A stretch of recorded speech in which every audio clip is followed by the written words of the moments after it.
talk a little bit about what I do for a living. Let's talk about truck driving. So, I guess let's start with the most obvious question is,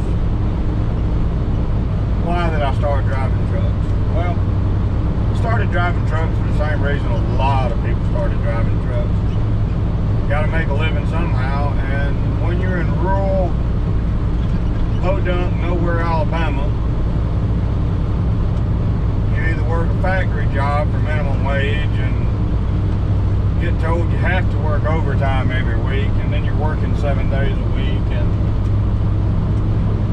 barely making $700 a week before taxes.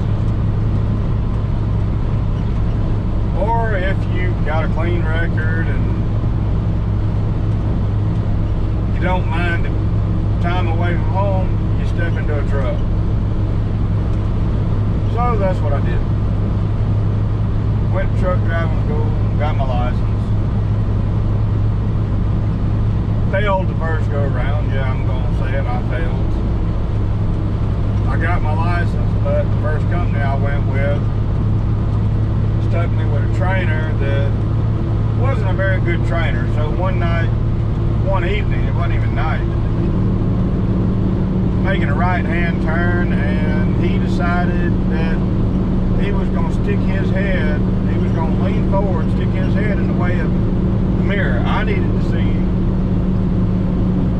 the passenger side mirror to see where my trailer was. Well, he leaned forward, stuck his head up. I couldn't see the mirror. He was like, come on, come on. No, stop, stop, stop. Well, by the time he yelled stop, because I couldn't see, I had done rubbed the side of the trailer. Well, he made the choice to report me. Even though it was his doing, but because he was the trainer, it was my word versus his, and they took his. So they put me on probation for 3 months, or what would have been 3 months. Because a week later, the bottom right-hand step of the truck got bent. I don't think it was me. He said it wasn't him. Well, once again, my word versus his, and they fired me while in training, while under their probation. And I'll tell you what company that was. That was Warner Enterprises. So that blackballed me from driving for 5 years easily. So I went back to doing what I'd been doing. I went back to working nights, delivering newspapers, and then I worked a full-time job when I could find one, and I struggled that way. Well, finally, enough time went by, I applied with Swift. But because I hadn't driven in 6 years, Swift said I had to do a refresher course, even though I still had a full Class A CDL. Well, I had to do it, so I did it. So I drove with Swift for 1.5 years.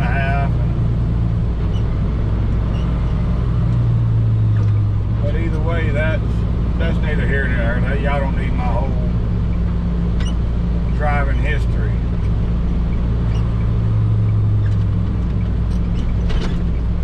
But I got into it because I had to make money. Child support had to be paid, bills had to be paid, and I didn't want to struggle on minimum wage the rest of my life. Even though with the cost of inflation, it's not that much different now. So I've been driving about 7 years now.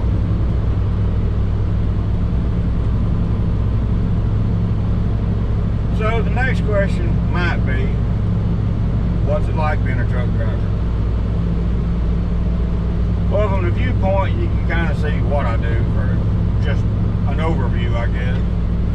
You drive, you pay attention to traffic, you know, you try to do all that within a safe and or as safe as you can. Because you constantly have to watch your mirrors, you have to constantly watch idiots. And all that's fine, you know, you get used to it. When you first start out, it can be stressful, nerve-wracking, it can be even overwhelming, one might say. So, but the other side of that coin would be that you starting out, in most cases, you have to go OTR or regional. You might can get lucky and get a dedicated run.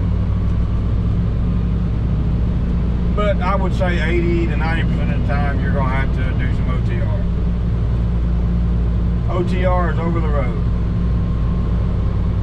Which means once you get out of truck driving school, you get put on the road with a trainer.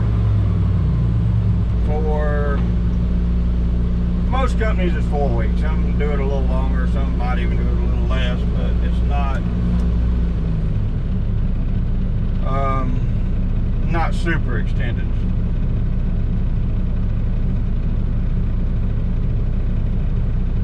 So you go on the road with your trainer, you're out there, he evaluates you, he teaches you, or is supposed to continue teaching you on the foundation of what you've learned in school, you know, improve your backing skills, improve your driving skills, you know,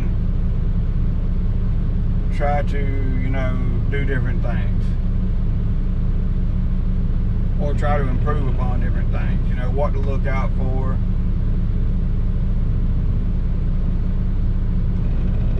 So you're in a truck, and I'm trying not to lose my train of thought here. So you're in a truck with a trainer. So you've got two people living in a space. Hello everybody, welcome back to another episode of Decoding the Unknown. As always, I am your Decoder, Simon Watt. Stupid. So you're living in a space with two grown adults that's probably not much bigger, if any bigger, than a jail cell or a prison cell.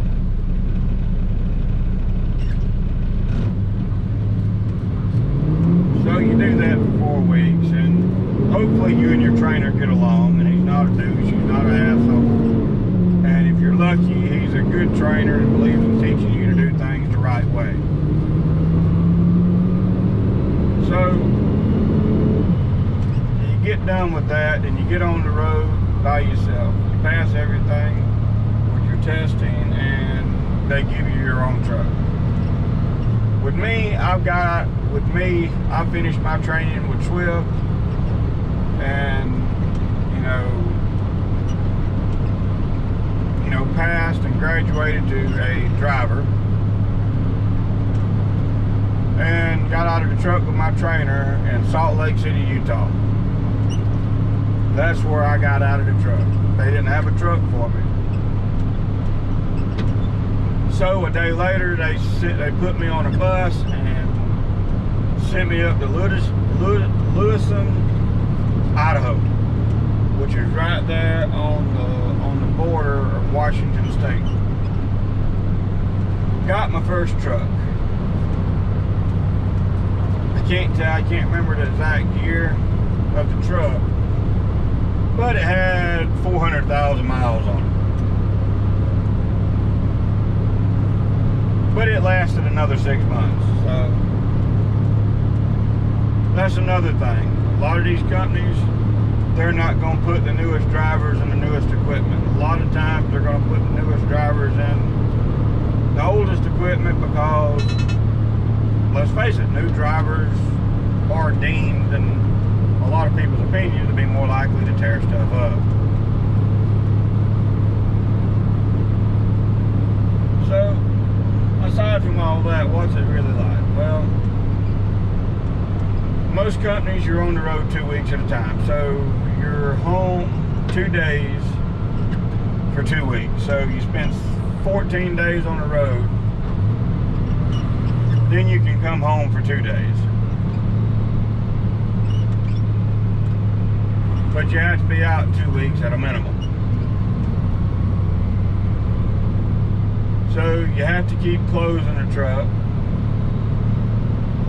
Most people keep about a week's worth, and then after and you know, once they get through the first week, they go to a truck stop. Because most truck stops have laundry rooms. You go in there, you do your laundry, you wash, you dry, you fold your clothes. You keep enough food on the truck to live for and eat for 2 weeks. I mean, let's face it, a lot of us, we do eat out a lot. I know I did. But you always want to have food in the truck for when maybe you had to spend the night at a rest area. Well, there ain't much option for food except vending machine food. So if you had a cooler, or you had to buy a cooler if you didn't have one, maybe you were lucky and your company has trucks that has refrigerators in them. But you'd want to keep food that way you could eat if you wasn't somewhere where you could get food.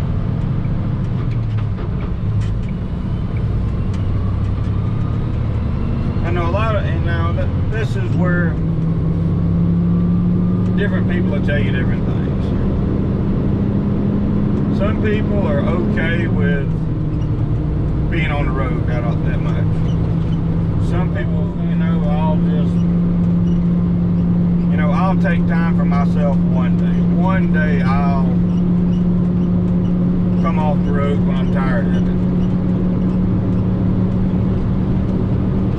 And that's fine. Me, I don't want to be on the road again. I'm not saying I won't ever be on the road again, but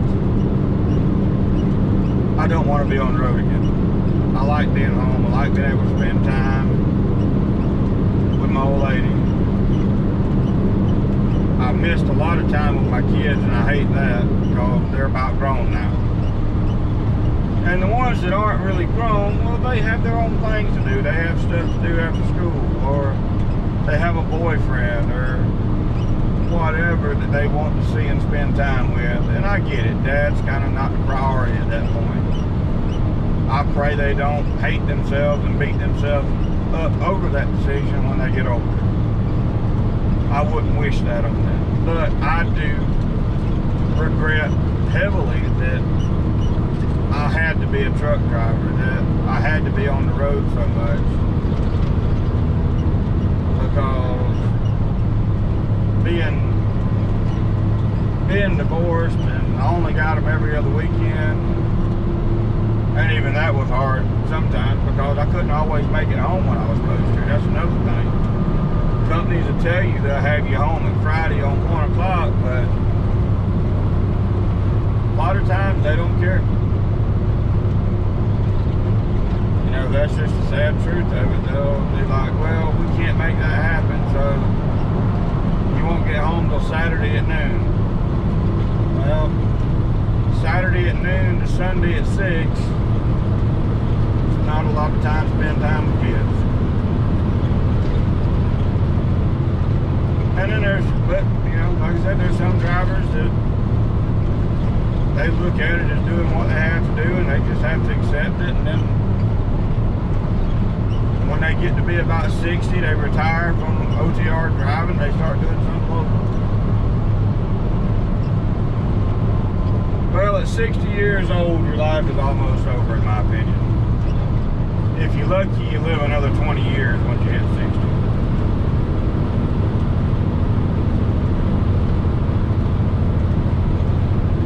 To me, that's ridiculous. You work.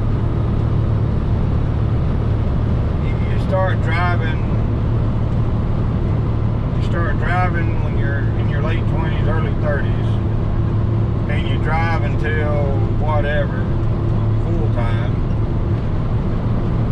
you literally drive half your life away. And for what? Because all you did was chase money that went to pay bills, and you may or may not have been able to put a little bit back.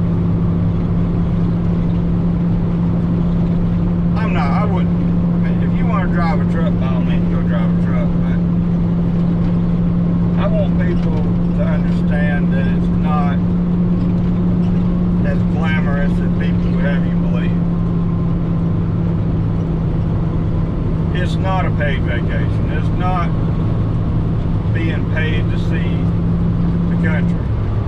Yes, you see some stuff, but unless you have the time to really stop and enjoy it, it's not like being on vacation. On vacation, you get to stop and do things at your leisure and just enjoy it.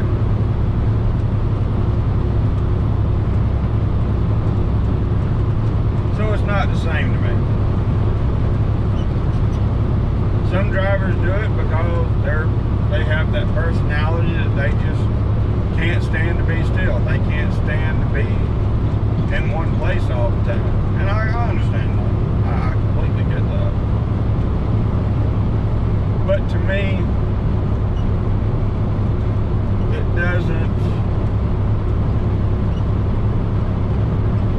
doesn't justify the sacrifices you make.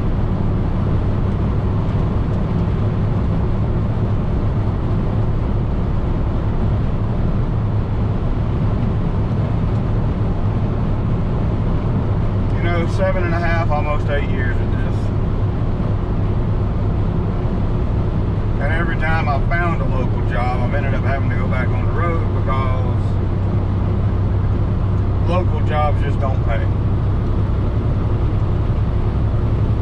Local jobs, in their opinion, they don't owe you anything because you're lucky to be home every day. For example, the company I currently drive for, no, I will not say their name right now. But for example, the company I currently drive for, they do not pay me for my experience.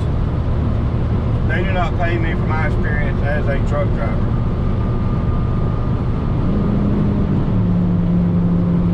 I get paid the same thing I get paid the same thing a trucking graduate gets paid fresh out of school.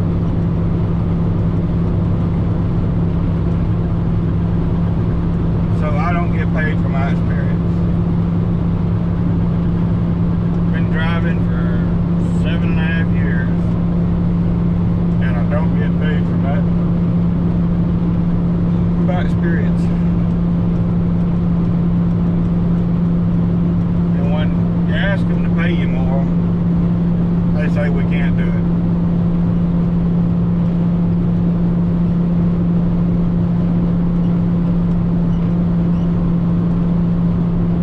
And the crazy thing is like what I do. I haul wood chips. I haul chips from a mill, a chip mill to a paper mill. And I do a run where I go from this mill to this mill, then go to a different mill and deliver to a different paper mill, then go to a third different mill and deliver to a third different paper mill. Well, I kind of do okay at that. But then if something changes and they're like, hey, we need you to go over to this mill and run out of this mill only tonight, then, well, that reduces my income for that night. And the company that does not care. They do not care at all. They're like, well, this is what we need you to do. Do it or go home. So I don't get compensated for my lost income.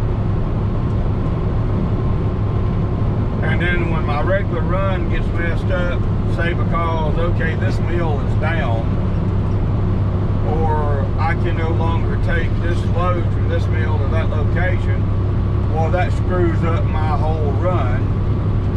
And then it's like, well, we can't deadhead you to go to your second pickup because that's too many miles, so just go run out of Troy. And you'll do that until further notice. Well, then at that point, I lose $500 a week. The company does not compensate me for it. They do not care.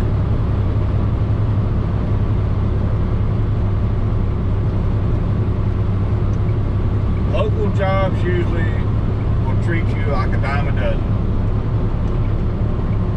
treat you like they can replace you easily. And if you buck too hard, they'll probably let you go.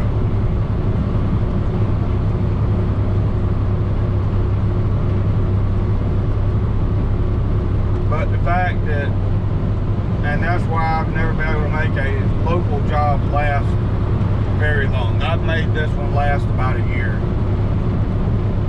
And right now, because the way the pay weeks have been and all that, hell, my dispatcher costed me $300 last week because basically they didn't have enough drivers in Troy, and the ones they did have got held up at the mill in Cedar Springs, Georgia, because the mill shut down in Georgia due to bad weather. So all the trailers and the bins got filled in Troy, and they didn't have any drivers to pull them. But now they don't send a lot of other drivers in. They'll send me and be like, we need you to run out of Troy for the next couple of nights.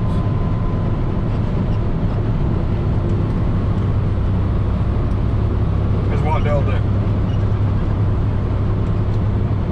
Well, the most loads you can get out of Troy is 2. And those loads don't even pay $100 a load. But they won't pay me for the money I lose because I have to run that run. Because they're telling me I have to do it, and they pull me off my regular run.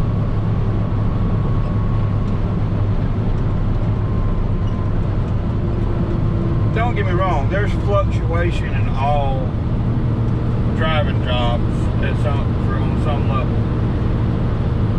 But when your pay fluctuates by as much as $300 to $500 a week, that's a bit rough. Because when you say something to them, and I guess, yes, at this point I'm venting. When you say something to them, they're like, well, we can't pay you if, you know, the mill, if we ain't getting runs out of that mill, we can't pay you if we're not making money on it. But every person in that office gets a guaranteed salary. Every person in that office gets a salary. They're not hourly, they're salaried. So they get paid the same thing no matter what, period. They won't even give us chip haulers a guaranteed minimum. They give their flatbedders a guaranteed minimum, but not their chip haulers. And that's the thing, you know, I'm not saying every company's gonna be that way, because realistically every company is different, but in a sense they're all the same. And I can't blame them for caring about their bottom line, but there's a fine line that needs to be walked between bottom line and being fair to your employees.